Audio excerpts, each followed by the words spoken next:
Entonces ahí tenemos que descubrir cuál es la verdadera experiencia espiritual del beato Tito Brandsma. Bueno, pues yo voy a ser obediente al 50% a lo que me pidió el padre Alejandro. Si os parece, lo que vamos a ver hoy es cómo ha sido el proceso de canonización, y ahora diré por qué, y un poquito de la vida para aquellos de vosotros que no la conocen, o que pues vamos a contar muy brevemente la vida.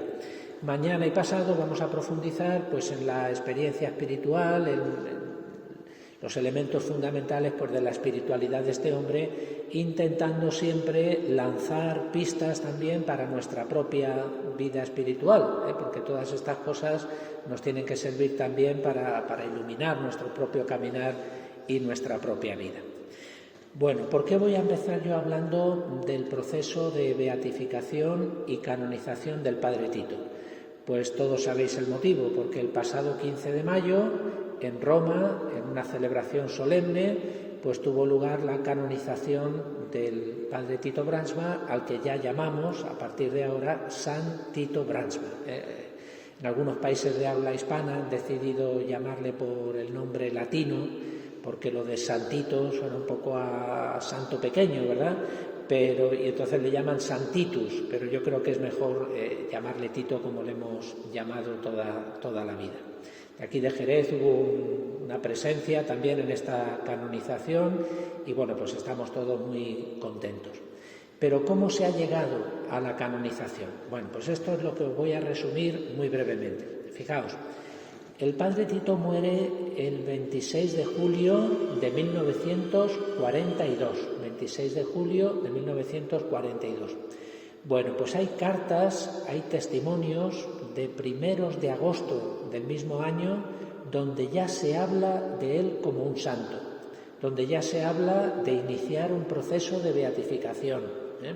Hay una carta muy bonita del padre Driessen, un carmelita holandés que era muy amigo del Padre Tito, en la que escribe a un carmelita español, y le dice: qué pena, qué desgracia la muerte del Padre Tito. No tenemos detalles de cómo ha muerto. El gobierno de ocupación nos prohíbe celebrar funerales públicos, no podemos celebrar funerales. Las monjas de clausura han descubierto en él un intercesor y no le van a dejar en paz. Fijaos qué bonito, es decir, las monjas han descubierto en él un intercesor y van a pedir por su intercesión. Los protestantes le respetan muchísimo. Voy a hablar con el padre Eugenio para ver cómo se podría iniciar un proceso de beatificación. Estamos hablando primeros de agosto del 42. Claro, esta carta es una joya. Es una joya porque nos dice que desde el primer momento hubo eso que en latín se llama fama santitatis, la fama de santidad.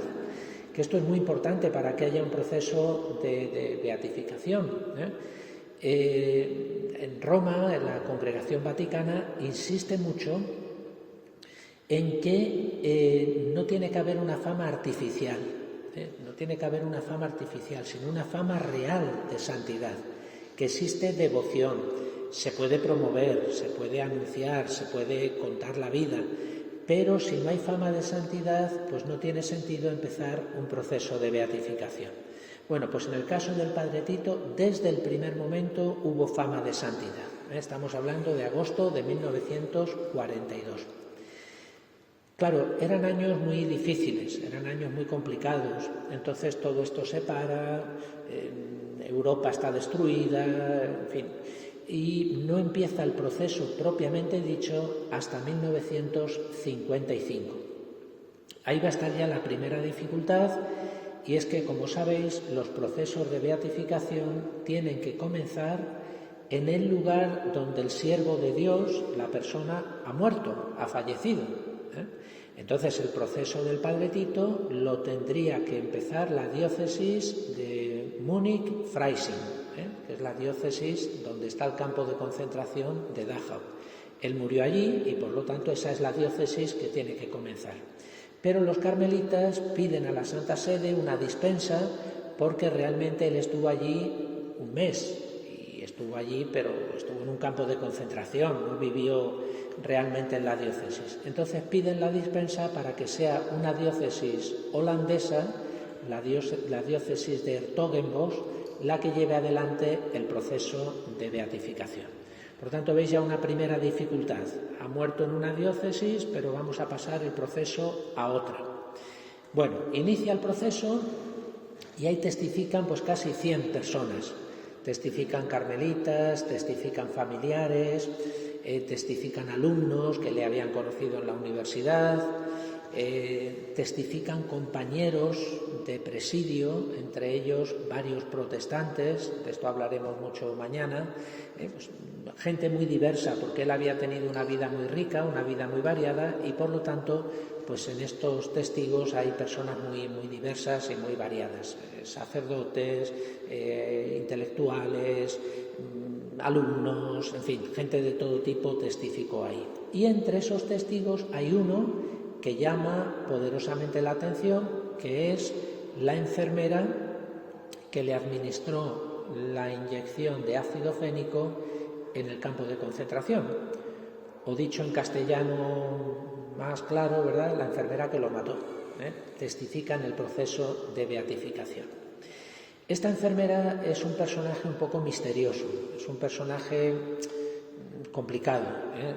En primer lugar, tened en cuenta que ella era de origen holandés, aunque estaba en Alemania. No era la enfermera del campo, como a veces se dice. Hay historiadores que han puesto en duda la existencia de esta mujer porque en los registros del campo de concentración no aparece ninguna mujer como enfermera. Ella no era enfermera del campo, ella era enfermera de las SS, era enfermera del doctor Volter, un personaje siniestro que hacía experimentos humanos y demás, ¿no? Esta mujer estaba en la lista de los condenados a muerte después de la guerra, como criminal de guerra. Ella se queda en Alemania y pasa 12 años en la cárcel. No podía pisar Holanda ni Bélgica porque hubiera sido ahorcada al día siguiente. Ella estaba en la lista de los condenados en los juicios de Nuremberg y todas esas cosas, ¿verdad? Entonces ella se va a Alemania y allí está en la cárcel 12 años. Y estando en la cárcel conoce al capellán católico y le dice que ella fue la persona que le puso la inyección de ácido fénico al padre Tito Bransberg. El capellán se pone en contacto con los carmelitas lo presentan a la congregación, pero ella pone como condición declarar bajo seudónimo. Por supuesto que en el Vaticano sí estaba el nombre y la identidad y todo, pero ella puso esa condición que hay que respetar, pues porque estaba construyendo una nueva vida, se había casado, probablemente esta mujer habrá tenido hijos, habrá tenido nietos, no sabemos si vive todavía, pero hay que respetar de forma sacrosanta la voluntad de esta mujer. Y entonces firma bajo el seudónimo de Tizia, que significa en italiano X, o sea, ya no, un anónimo. Y su declaración pues es interesantísima, cuenta algunos detalles curiosísimos de los últimos momentos del padre Tito que ya veremos aquí luego más adelante. Por lo tanto, entre esos 100 testigos pues hay una mujer que realmente pues nos sobrecoge y nos impresiona que la persona que lo mató pues haya testificado en el proceso de beatificación. Bueno, pues inicia el proceso y ahí encuentran las primeras dificultades. Una de las dificultades es la siguiente. El proceso empieza como proceso por las virtudes heroicas. Sabéis que hay dos caminos para llegar a una beatificación, que son el de las virtudes heroicas, una persona que ha destacado por una vida de santidad no normal, sino extraordinaria, ¿verdad? Algo excepcional, que ha sido generosa, que ha sido... Entonces, por las virtudes heroicas. Pero hay otro camino, que es el camino del martirio, que está considerado pues lo más elevado que puede haber en la vida cristiana. Entre paréntesis, algunos de vosotros os acordaréis que como han canonizado a 10 personas en esta celebración, pues una anécdota, no cabían los tapices en los balcones del Vaticano y tuvieron que poner los tapices divididos así por la mitad con la imagen de dos de los que iban a ser canonizados para ahorrar sitio. Y en pleno centro estaba el Padre Tito y un mártir de la India. Y la gente a mí me decía, oye, estáis enchufados en el Vaticano, os han puesto ahí en todo el centro, ha salido en todos los periódicos del mundo. Y entonces yo no me cansaba de explicar que no es ninguna influencia ni nada, sino que es porque son mártires. Y entonces los dos mártires ocupan el lugar central. Los mártires están en el centro, en lo más alto de la vida cristiana. Bueno, pues empieza el proceso por las virtudes heroicas, que esto nos viene de maravilla porque así conocemos la vida del Padre Tito, su carácter, en fin, todo lo que fue su vida. Pero a mitad del proceso deciden presentarlo como mártir. Y esto pues causó un poco de estupor en el Vaticano, porque, hombre, mártir en estos tiempos, mártir del nacionalsocialismo, no había habido ningún caso, Esto no será política Entonces ahí hubo bastante debate, bastante indecisión. Por esos mismos años se estaba presentando en Roma, se estaba empezando a hablar de los mártires de la Guerra Civil Española. Sabéis que Pablo VI pues un poco lo paró, dijo, no, esto está muy reciente, es mejor dejarlo un poco que repose. Entonces, veis, se entremezcla todo ahí, es política, para que uno sea mártir tiene que haber muerto por odio a la fe y no odium fidei. Entonces, bueno, pues el Padre Tito murió por odio a la fe o murió por cuestiones políticas. Entonces esto complicó también bastante el proceso. Hubo que hacer una segunda ronda de entrevistas, de interrogatorios, con la pregunta específica. ¿Usted cree que el Padre Tito murió por odio a la fe, por defender la fe católica o por motivos políticos? Bueno, pues ahí el 99% decían no, murió y además con plena convicción por defender a la Iglesia, por defender la postura de la Iglesia. Fue también un patriota holandés, pero fue un hombre de fe y murió por la fe, y esto es muy importante. Ahí hay una cuestión curiosísima, y es que cuando detienen al Padre Tito, luego lo veremos, pues resulta que hay dos departamentos de la Gestapo, de la policía secreta alemana, que se disputan el caso, se disputan, permitidme la expresión, que se disputan la presa, y son el departamento de la prensa y el departamento de asuntos religiosos. Y los dos ahí están a ver quién interroga al Padre Tito. Y al final, pues se lo lleva el de asuntos religiosos. Y esto fue una bendición para el proceso. Porque claro, mire usted por quién le juzgó. Le juzgó por asuntos religiosos. No le juzgaron solamente como periodista, como profesor, como político. No. Le detuvieron y le juzgaron por su postura religiosa. Bueno, pues ya parece que la cosa se va encauzando, el proceso de beatificación. Pues resulta que llega el Concilio Vaticano II, llegan el 68 francés, llegan los hippies y llega la cultura de los años 70 y la provincia holandesa pues para el proceso. Dice, bueno, pues, ¿para qué necesitamos canonizarlo? Pues es un ejemplo y es ¿para qué una canonización? Una canonización cuesta un trabajo enorme, un montón de dinero, porque claro, hay que hacer estudios, y entonces paran el proceso. Eran esos años un poco progres, así, no sé cómo decirlo, ¿verdad? Bueno, pues, de lo cual hay constancia, fijaos qué curioso, hasta en el ABC de Madrid. El ABC, el periódico, tiene una columnita que dice los carmelitas holandeses deciden parar el proceso del Padre Tito. Vaya, hombre. Entonces se paraliza ahí durante unos cuantos años. Hasta que después pues se dan cuenta, hombre, que esto es una cosa muy importante, muy bonita, que merece la pena hacer un esfuerzo y se reactiva otra vez el proceso. Hasta que finalmente, en noviembre de 1985, el 3 de noviembre de 1985, fue beatificado en la Basílica de San Pedro en Roma, que tuvimos una suerte enorme, porque entonces una beatificación, la presidió el Papa Juan Pablo II en la Basílica, una beatificación. Claro, luego cuando vino Benedicto XVI dijo, hombre, ese ritmo no hay quien lo mantenga. Si un Papa tiene que celebrar todas las beatificaciones y eso no hay quien lo mantenga. Eso Juan Pablo II, que era un atleta, ¿verdad? Era un hombre de una fuerza, pero eso no hay cuerpo que lo resista. Y entonces ya Benedicto dice, las beatificaciones que se hagan en las diócesis y solamente las canonizaciones se hacen en Roma. Eso fue el 3 de noviembre de 1985. Y otra vez, entre paréntesis, tengo que decir que Jerez estuvo muy bien representado, que hubo allí una representación, un grupo numeroso de fieles de aquí del Carmen en aquella beatificación. Bueno, pues ya habría que pasar a la canonización, que es la siguiente etapa, pero para la canonización, incluso de los mártires, hace falta un milagro. Y ahí es donde todas las causas se bloquean, donde todas...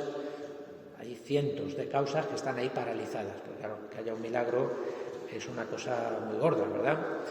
Bueno, pues del Padre Tito ha habido varios, entre comillas, intentos de presentar una curación como curación milagrosa. Al final, y hablo en primera persona porque esto ya me pilló a mí, pues al final decidimos presentar el caso que al final ha llegado a buen puerto, de un carmelita irlandés, de origen irlandés en Estados Unidos, el padre Michael Driscoll. Digo lo de irlandés porque es importante para entender el milagro. Es irlandés y muy blancucho de piel, ¿verdad?, como los irlandeses, viviendo en Miami, en Florida, que es casi tropical. Entonces a este hombre pues le empezaron a salir unas manchas en la cabeza, unas heriditas, típicas cosas frailunas nuestras, ¿verdad? Se lo curaba él con mercromina, le desaparecían, le volvían a aparecer, hasta que ya se le estaba deformando prácticamente la cabeza. Fue al médico y el médico le dijo: mire, padre, el cáncer de piel es el más fácil de curar de todos, pero hay que pillarlo a tiempo. Y usted ha venido 2 años tarde, ¿cómo se le ocurre venir ahora? Entonces hacen los análisis, ramificaciones, metástasis en grado 4... le da a entender que puede ser 1 año de vida, pero no más.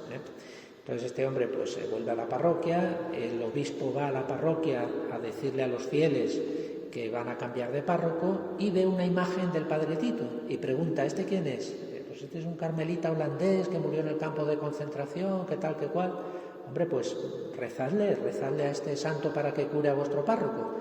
Y se les ocurre, bendito sea Dios, se les ocurre hacer una estampita: oración al beato Tito Brandsma para la curación de nuestro párroco. Cuando esa estampita la vio la postuladora, la que lleva la causa, ¿verdad?, dice: esto es un tesoro, guardarlo, eso es un tesoro, porque eso demuestra, ¿verdad?, es un testimonio evidente de que hubo una oración de toda una parroquia, de toda una comunidad cristiana al beato Tito para la curación del párroco. Eso tuvo lugar hace ya 15 años y el padre Michael Driscoll está vivo y coleando y ha estado en la canonización, y yo le veo hasta rejuvenecido, porque con esto de la canonización pues el hombre ha tenido que contar su historia 40 veces, ¿verdad? Pero yo le veo contentísimo, se emociona, cuando habla de esto se emociona mucho. Y bueno, pues este fue el milagro que presentamos a la Santa Sede. Es complicado, porque complicado y caro, porque resulta que hubo que pedir todo el dossier médico. En los países anglosajones el tema de la privacy, de la privacidad, es tremendo. Allí no te dan un papel si no va la persona a recogerlo. El médico que le había tratado ya no vive en Miami, sino que vive en Boston, a 2.000 kilómetros. Entonces, pues venga, visitas, tal, esto, lo otro. Hasta que nos mandaron a Roma el dossier, pues como 300 páginas escritas en inglés. Llega a Roma y resulta que ahora el proceso hay que presentarlo en italiano. Los anglosajones se enfadan: pero hombre, en italiano, pero si el inglés es la lengua del mundo, si todo el mundo habla inglés, no sé qué, pues hay que hacerlo en italiano. Pedimos a una persona que lo traduzca y al mes nos dice: yo esto no lo sé traducir, está escrito a mano, con letra de médico, términos médicos que yo no entiendo, yo esto no lo puedo traducir. Y hay que contratar a una traductora jurada, experta en temas médicos. Podéis imaginar lo que cuesta, traductora jurada, experta en temas médicos. Bueno, se consigue ya la traducción, se va a clausurar el proceso diocesano en Palm Beach, allí en Miami, y yo recibo un mensaje de la secretaria del obispo diciéndome: reverendo padre, debido a una tormenta tropical que se anuncia, quedan suspendidos todos los actos de la diócesis. Dice para mí, digo, bueno, exagerados, estos americanos, una tormenta, pues, Pero a los 2 días recibo un mensaje de Iberia diciendo que quedan suspendidos todos los vuelos a Miami. Yo iba a ir al acto y tal, y fue el huracán Irma que claro, fue una destrucción tremenda, o sea que esto paralizó todavía más el proceso. Cuando llega a Roma y ya está todo a punto de ser realizado, pues una pandemia, que tampoco es muy frecuente, ¿verdad? Una pandemia que paraliza al Vaticano casi durante un año. Entonces la postuladora nuestra, que es una italiana así con buen carácter, ¿verdad? Y dice, ya solo falta que vengan los marcianos y se lleven el Vaticano a Marte, que se lo lleven ya, porque es lo último ya que puede pasar, a ver qué es lo que puede pasar, ¿no? Bueno, pues los marcianos no han venido, gracias a Dios, y el proceso llegó a buen puerto.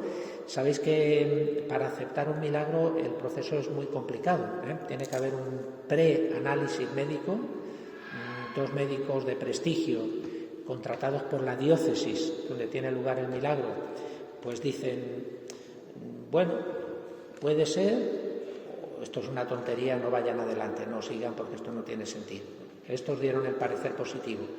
Luego un primer control en el Vaticano, lo mismo, 2 médicos independientes que dicen, y luego ya cuando pasa todo eso, pues hay un tribunal de 7 médicos que no se conocen entre ellos, que son los que tienen que testificar nada de milagro, no tienen que decir nada de milagro. Si no son católicos, todavía mejor, si no son católicos, mejor.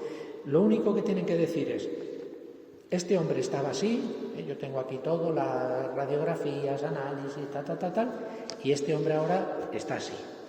Y yo no tengo explicación médica. Eso es lo que se pide, O sí, alguno puede decir, no, pues yo creo que con este tratamiento, con tal, con cual, Bueno, pues de esos 7 médicos, 5 dijeron que absolutamente no había explicación, que era un cáncer extendido y que eso. Y 2 mostraron ciertas reservas, pero el milagro pasó. Y gracias a eso, pues el día 15 de mayo de este año de 2022, pues celebramos la canonización del beato Tito Brandsma, que a partir de ahora es San Tito Brandsma. El hecho de que sea santo, ¿qué significa? Pues hombre, los santos no se hacen. La gente dice, le han hecho santo. No se le hace santo. La Iglesia lo que hace es que reconoce al más alto nivel la santidad de uno de sus hijos. Reconoce al máximo nivel la santidad de uno de sus hijos. Y eso significa fundamentalmente 2 cosas. La primera, que podemos dirigirnos a él como intercesor, que podemos rezarle como intercesor, y la segunda, que es un modelo, que es un ejemplo, que es un testimonio para toda la Iglesia, para la Iglesia universal. Sabéis que canonizar viene de que entra en el canon de la misa, Entonces quiere decir que ya es un modelo para toda la Iglesia universal. Y su fiesta se seguirá celebrando, como hemos hecho hasta ahora, el día 27 de julio. Él murió el 26, pero el 26, sobre todo en los países latinos, pues tiene mucha tradición San Joaquín y Santa Ana. Entonces se pasó al día 27 y seguirá celebrándose el día 27.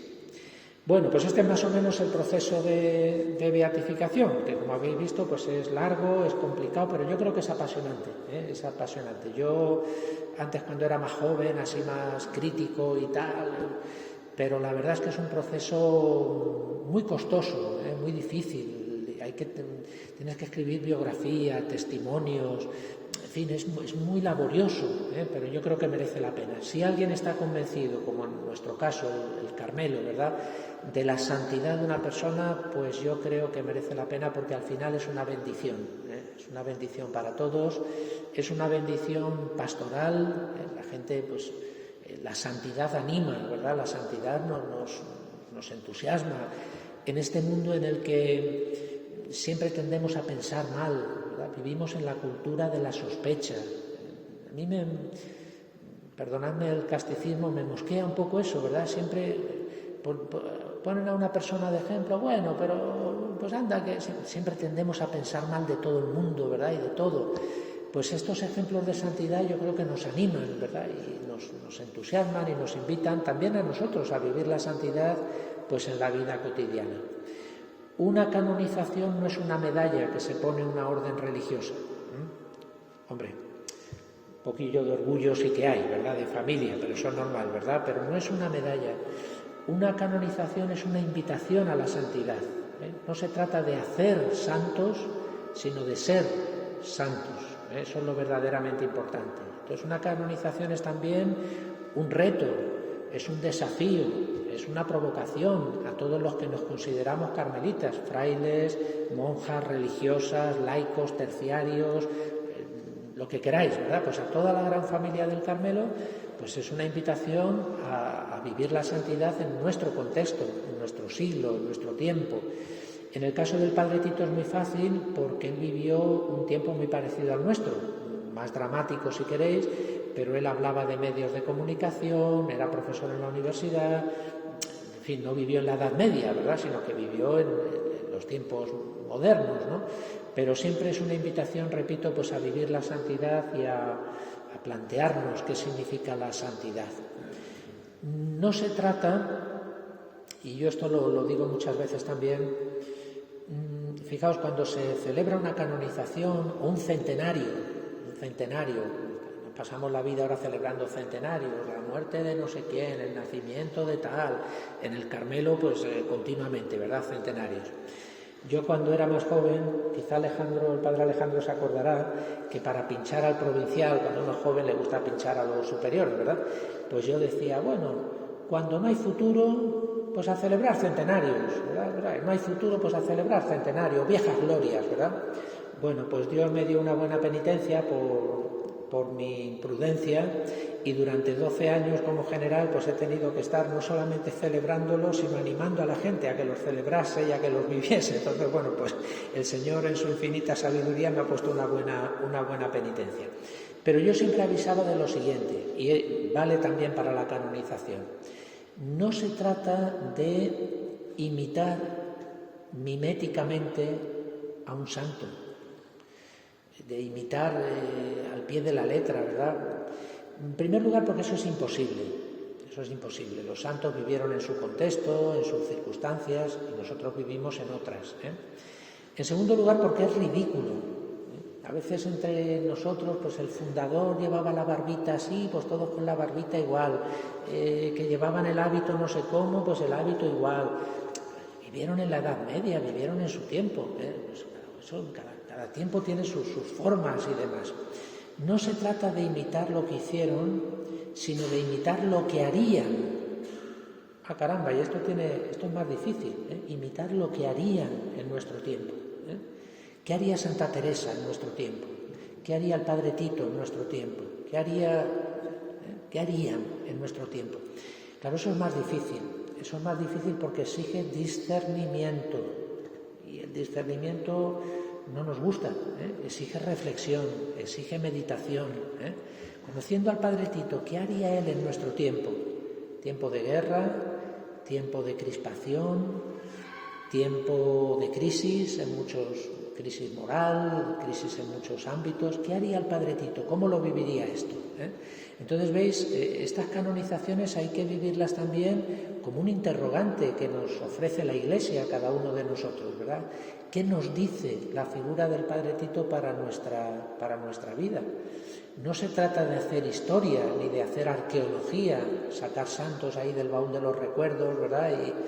Sino se trata de que sean significativos para nosotros, que signifiquen algo, que sean provocativos en nuestra propia vida, en nuestro propio caminar, ¿verdad? Porque si nos ceñimos mucho a lo formal, a lo externo, a lo que hicieron, que hay que conocerlo y que es muy bonito y que hay que ver, pero si nos quedamos solamente en eso, pues resulta que estos centenarios o estas canonizaciones son irrelevantes para nosotros, irrelevantes. A mí no me dicen, pues sí, qué bonito el Padre Tito y Santa Teresa y esto y lo otro, tal, pero no tocan mi vida, no transforman, no cuestionan. Entonces es muy importante ese ejercicio de discernimiento. Yo espero que al acabar estos 3 días, si habéis tenido la santa paciencia de acompañarnos, pues nos quede algo de esto, ¿verdad? Decir, bueno, para mi camino espiritual, para mis circunstancias, para mi familia, para mi trabajo, para mi vida, ¿qué me dice esto del Padre Tito? ¿Qué saco yo ahí?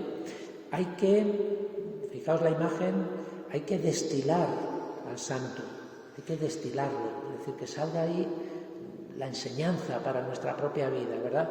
Pues eso yo creo que es también muy importante. Por lo tanto, una canonización no es solamente una fiesta de familia, que lo es, no es solamente...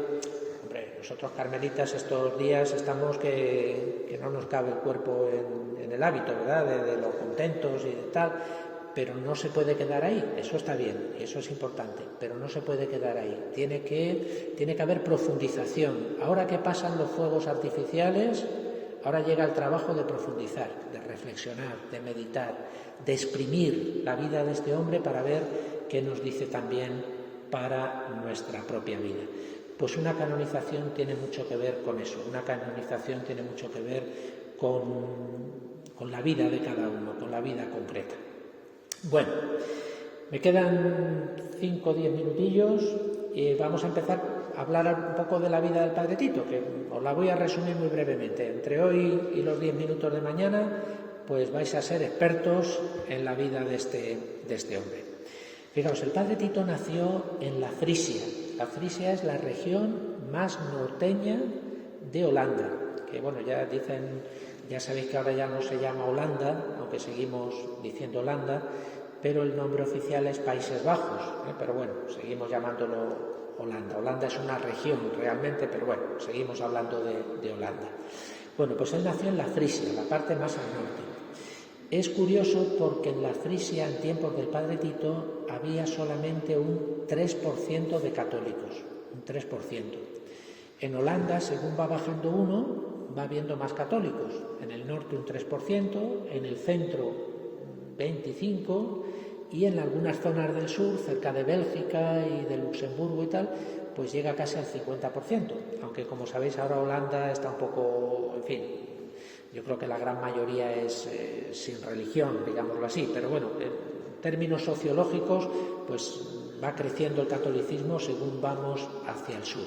Bueno, pues en la región del Padre Tito solamente un 3% de católicos, gran mayoría protestante. Él nace, sin embargo, en una familia muy católica, una familia que de 6 hermanos, pues 5 fueron religiosos, 3 monjas, él carmelita y su hermano Enrique, el pequeño, que fue franciscano. De hecho, era una familia muy franciscana. En esa zona los que habían mantenido el catolicismo eran los franciscanos. Por eso su parroquia pues era muy franciscana. Yo he estado allí varias veces, hay unas vidrieras que salen santos franciscanos y hay una que es de San Pascual Bailón y pone regalo de la familia Brandsma, pone abajo, regalo, donación de la familia Brandsma. Era muy de espiritualidad franciscana. Bueno, pues el Padre Tito, que se llamaba realmente Annon Siagrio, era su nombre, pues aparece ya desde niño como un crío bastante debilucho, enfermizo, que no va a servir para el trabajo en el campo. La familia tiene una granja allí a las afueras de la ciudad.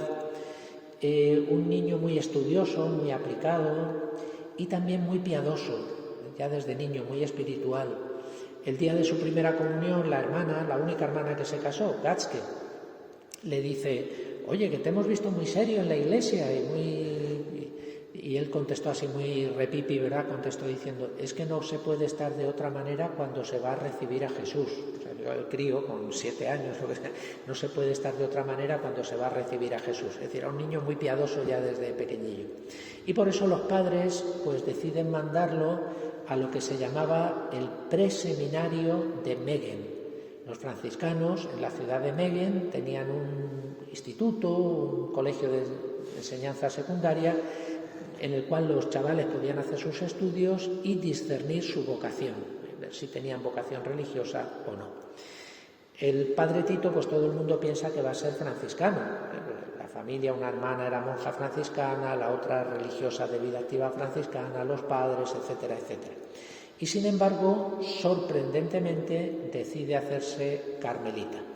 Y el motivo fue pues una conversación que tuvo con un primo de su madre, que se llamaba Casimiro de Boer, que iba a ser ordenado sacerdote, era carmelita, y fijaos que yo le tengo muchísimo cariño porque siempre que voy al cementerio de los carmelitas en Holanda voy a hacer una oración allí, porque gracias a él el padre Tito se hizo carmelita.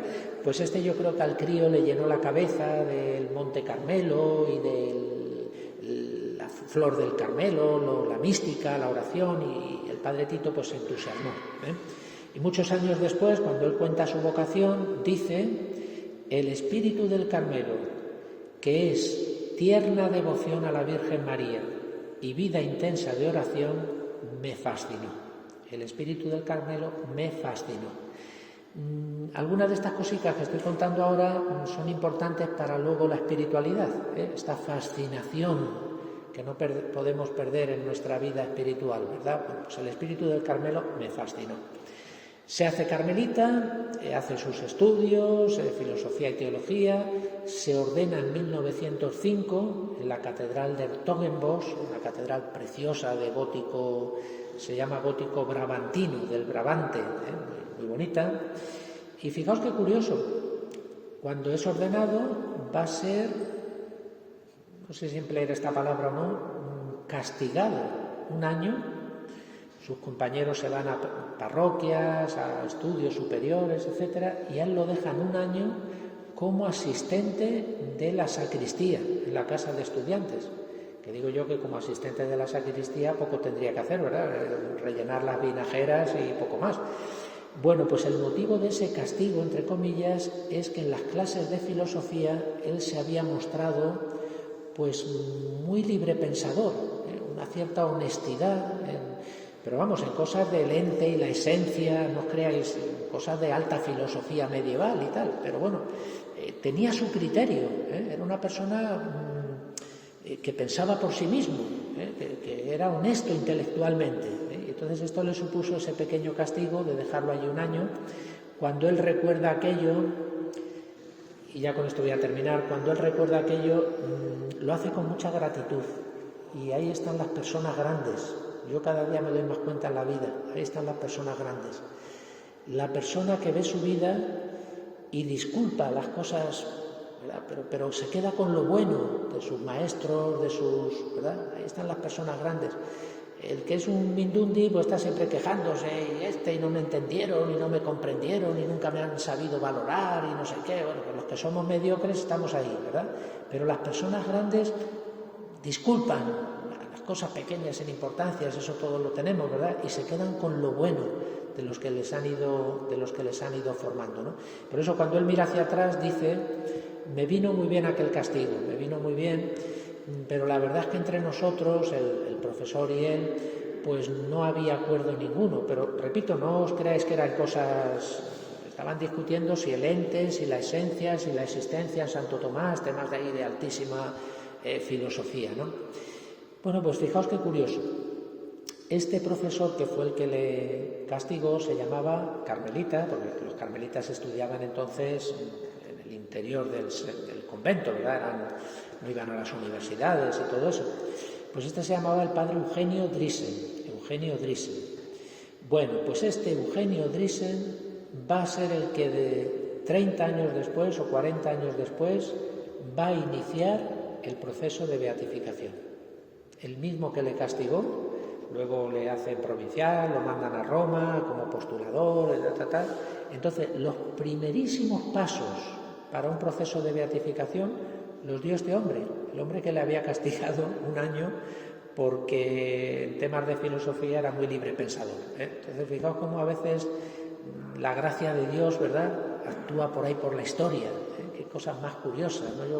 Esto me sobrecoge, ¿no? El mismo que le castigó inicia el proceso de beatificación.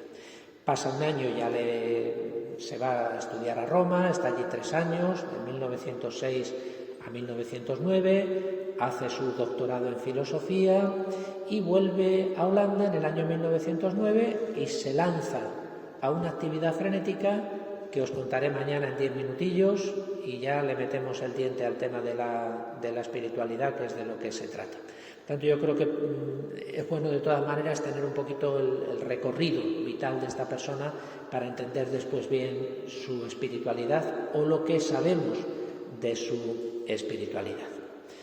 Pues nada, vamos a dejarlo aquí. Alejandro, ¿no? ¿Lo dejamos aquí? Como tú veas, ¿Damos un pasito más? Sí. Bueno, pues un pasito más, que no quiero abusar de vuestro tiempo, que, bueno, pues muy breve, fijaos. Otra cosa que hizo en Roma, aparte del doctorado, fue que tomó contacto con ese tipo de catolicismo, estamos en el año 1906, 1908, ese tipo de catolicismo social que estaban haciendo. Papa León XIII, unos años antes, había publicado la Rerum Novarum, que es la primera encíclica social de la Iglesia, donde habla de la cuestión obrera, de los pobres, de la primera encíclica social de los tiempos modernos, ¿verdad? Entonces, a raíz de eso, pues se crea en Roma un instituto de sociología cristiana, que eran cosas muy novedosas.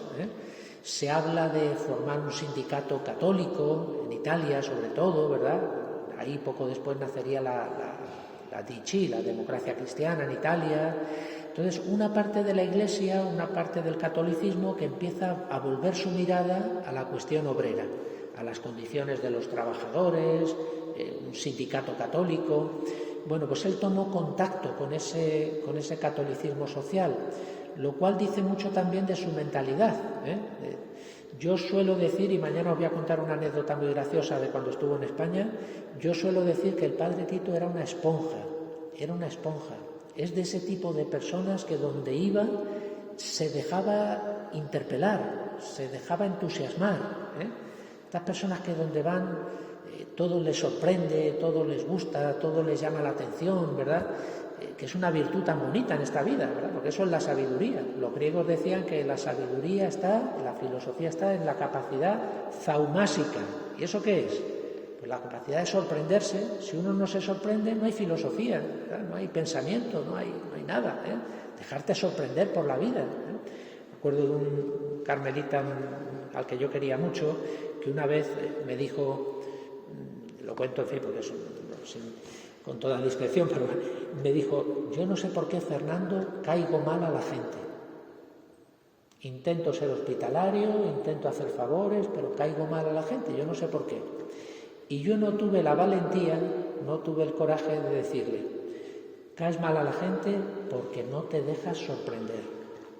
No te dejas sorprender. Y si los otros no te sorprenden, quiere decir que no les valoras, que no tienen nada que aportarte. Tú tienes respuesta ya para todo, ¿sabes? Esto ya lo intentamos no sé cuándo y no funcionó, esto es una tontería, esto tal. Pues como no te dejas sorprender, la gente, sin darse cuenta, sin mala intención, te rehúye. Porque lo bonito de una persona es dejarse sorprender. Si a ti te sorprende el otro, le estás diciendo: eres importante en mi vida, me enseñas cosas, me haces ser mejor, me haces ser más persona. Dejarse sorprender. Si no te dejas sorprender, pues la gente te rehúye, ¿no? Pues el padre Tito se dejaba sorprender. Estuvo en Roma, se dejó impactar por este catolicismo social. Oye, ¿eso qué es? ¿No? Que la Iglesia vuelve su mirada a los obreros, a la cuestión obrera, a los medios de comunicación. Pues ahí hay mucho del carácter del padre Tito. Luego mañana os voy a contar otra anécdota de cuando estuvo aquí en Andalucía. Bueno, y una última cosita, ahora sí que terminamos. Él tenía que examinarse de doctorado y entonces iba a hacer el examen en junio de 1909. El padre Tito fue siempre muy enfermizo y en fin, ahora lo vemos esto así como sin mayor importancia, pero fue una cruz en su vida. Cuando escribe su poema famoso en la cárcel, dice, sobre el que meditaremos aquí mañana o pasado mañana, dice: si quieres añadir nuevos dolores a este viejo dolor que me tortura, fina muestra serán de tu ternura, pues a mí se me asemejan redentores. Ahí dice uno, ¿cuál es ese viejo dolor que le tortura?